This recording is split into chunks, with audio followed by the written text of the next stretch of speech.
today I'm going to be analysing the poem Taylor Swift. Now this poem is about a relationship between a father and his daughter. Now in your books it'll say Taylor Swift för Lisbeth. So this is almost implying that the father is dedicating this poem to or writing this poem to his daughter. So the reason that he is writing this poem for his daughter is to show that he understands her and what she is going through and her pain, just to show his support. It's a display of love and affection from the father to his daughter.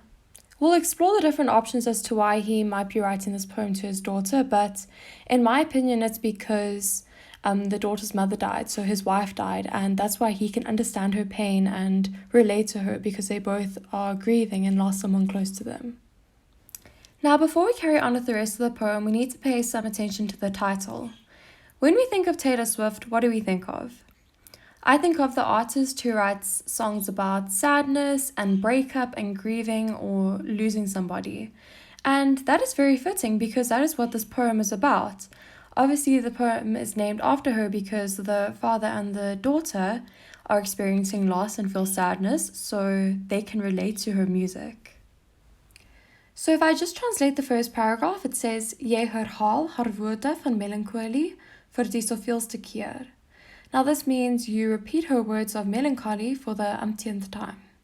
So what we can understand from this paragraph is that his daughter is singing the Taylor Swift songs again and again because they speak about sadness, and this proves that she can relate to them because she keeps on singing them over and over again. Then we see the word weer. Now the word weer means again, and it is standing by itself, which is alleenplasing in Afrikaans. Now this is very effective because the fact that it is standing on its own can be a comparison to how she feels. She feels alone and like nobody can understand her. And it can also emphasize the fact that she is singing the song a crazy amount of times, which is why it's standing on its own, to draw attention to what the word means, which is that she is singing the song again and again and again.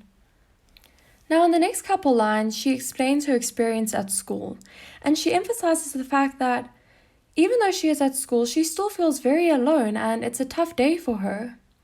This is ironic, which is ironie in Afrikaans, because when you go to school, you're supposed to be surrounded by your friends who can relate to the same things as you, and by your teachers and people that want to help you, but this girl feels anything but that.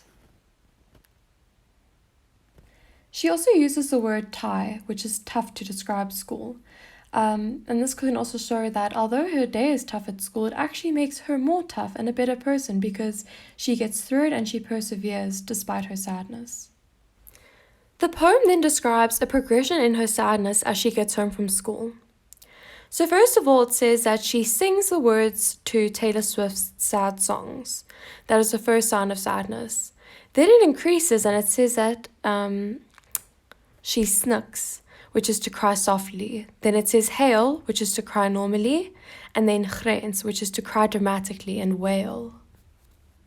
So these lines basically describe her breakdown that she has when she gets home from a tough day at school. Now whenever we see the word want in poetry, we know that there is going to be a change in the poem. So in Afrikaans you just say, dit wys dat daar is 'n verandering. Then it says, vir die eerste keer in die spieël met jou pa se oë vol trane.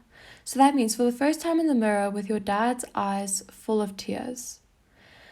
This is a metaphor. So the dad is basically saying that he could see himself in his daughter's eyes.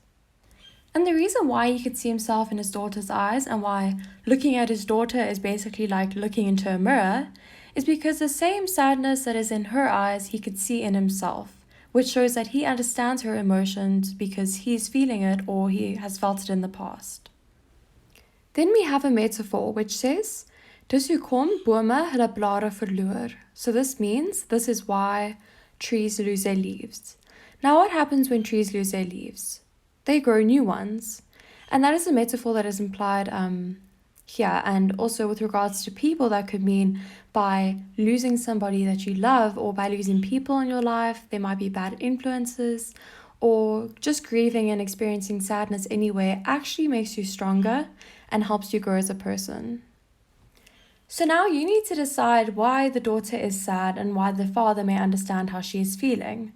So there are many reasons that this could be. What I think is that the daughter lost her mother, and obviously the father then lost his wife.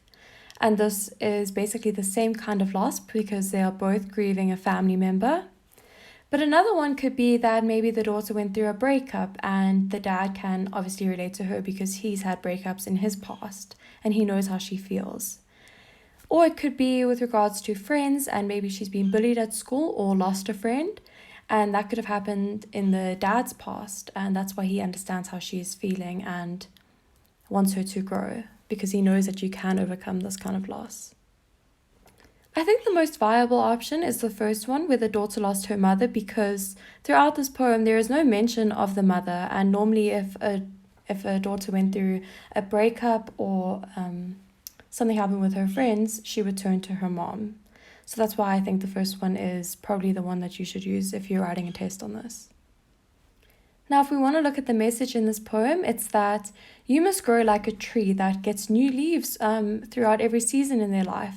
So every season in a tree's life could be compared to every hard time that you go through and actually come out stronger and grow as a person afterwards. And also with reference to the seasons, it could also show that there is a better, happier season coming. Maybe you're in winter now, and winter can be compared to a sad time in your life. But you must always remember that summer is coming soon, and summer could be compared to a better time. I also said here that the message could be to not let your mother's death or a loved one's death hold you back from growing and being happy, because that is what they would want from you. But you can also use this with regards to a breakup, and you could say don't let the breakup hold you back and stop you from growing into a better person, or don't let your friends hold you back.